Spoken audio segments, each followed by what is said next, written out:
Hey everybody. So it's been a couple of weeks. I took a little time last week to just do some vacationing. My family came to visit me from the United States, and so I was spending a lot of time with them. We were running around and having a lot of fun and seeing a lot of things. But I'm back at it again this weekend. Being with my family, actually, it brought some things to mind that I want to discuss with you today because I was just taking note of some of the differences in diet that really come from upbringing and culture and everything. I want to discuss some of that with you today. So this might be a little interesting. We're going to be talking a bit about sugar.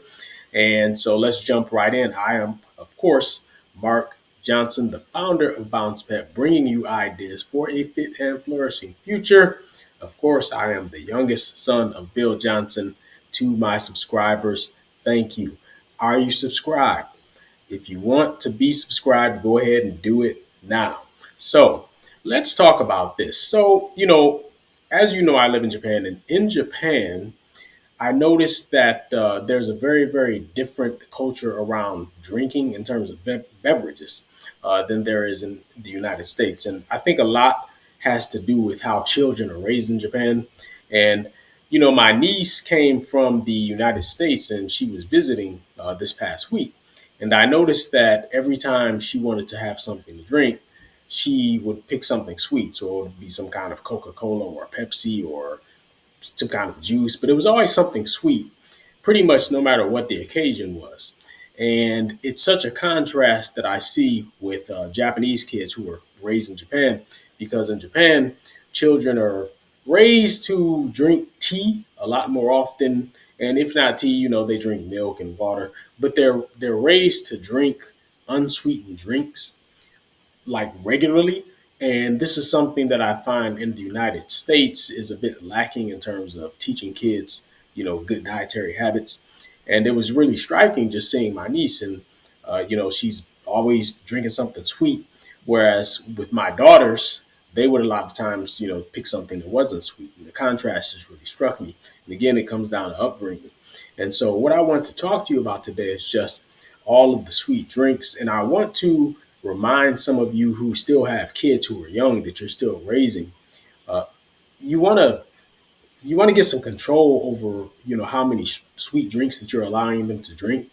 Make sure that when they're eating meals, try to have them drink water or something else that's not sweet. I know that tea is not as big of a thing in other countries, especially like outside of Asia. Maybe in England or something, people drink tea. But in Japan, I think also in China, for instance, people just tend to drink a lot of tea specifically, but just more unsweetened drinks. And it's not to say that people don't drink sweetened drinks, because they do. People drink soda pop and juice and all that stuff here too.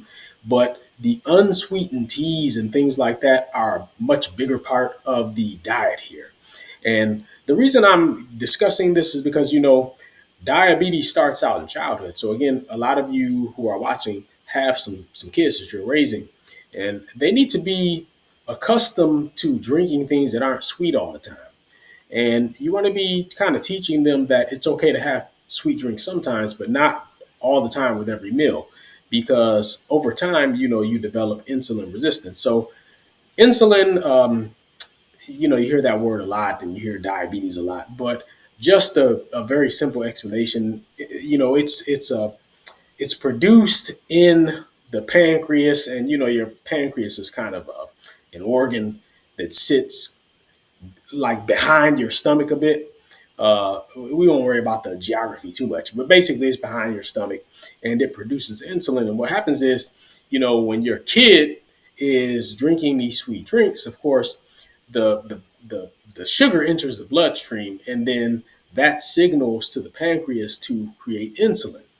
But over time, insulin can, your pancreas can be creating so much insulin that the cells in your child's body start to get fed up. They start to say, we don't want any more. They start with insulin. So if you don't know, insulin is kind of like a key that unlocks the cell door, and that allows the blood to leave your bloodstream and enter the cells of your body, so that the glucose can then power the cells of your body because glucose is the primary power source of your body cells.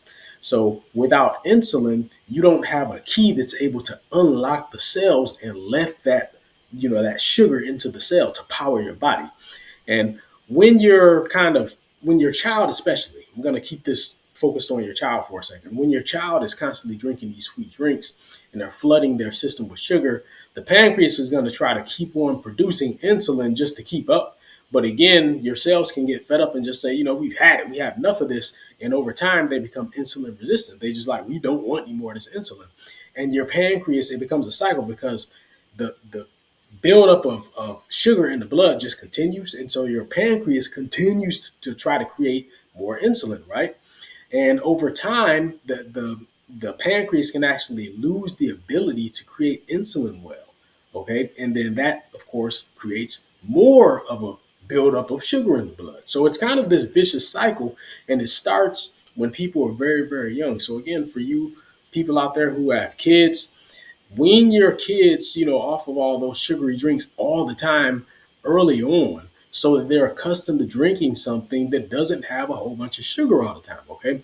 And for some of you who are watching who are, past that stage, you're not raising kids, this really goes for you as well. In terms of what I'm saying, what I'm saying in terms of, how insulin works and all that goes for you as well. So if you are someone who's kind of addicted to sugary drinks, you got to start weaning yourself off of that somehow. You've got to kind of how do you say retrain your palate or your taste buds to prefer something unsweetened more often, and then you leave the sweetened drinks, as something that you can have as a treat occasionally, but not like all the time with every meal. So that is my message for you today. Remember, this stuff starts very, very early, and I just want to tell all of you who are raising kids to get some control of that early, because kids, they don't have any way to judge it and they don't know anything is wrong. Diabetes just kind of hits you. You don't necessarily know anything is wrong until it's full blown diabetes, and that's the problem. Is it's you can be unsymptomatic for a long time, or you can have symptoms but um, they're not uncomfortable symptoms, or they're not symptoms that really cause you a lot of inconvenience, and so you just think that you're just living normally even though you have some symptoms, like maybe you're urinating too much or too often, something like that. But to you it's just normal. But those are some symptoms that you're developing diabetes. So again, get control of the sugary drinks. That's all I want to talk about you today. So I want you, you've got to stay on top of your health in order to live your best life. So this is why I talk to you about this health stuff so much. In addition to the leveling up and everything, is because without your health, you're not going to be here long enough to level up. All right. So I want you to stay in good health.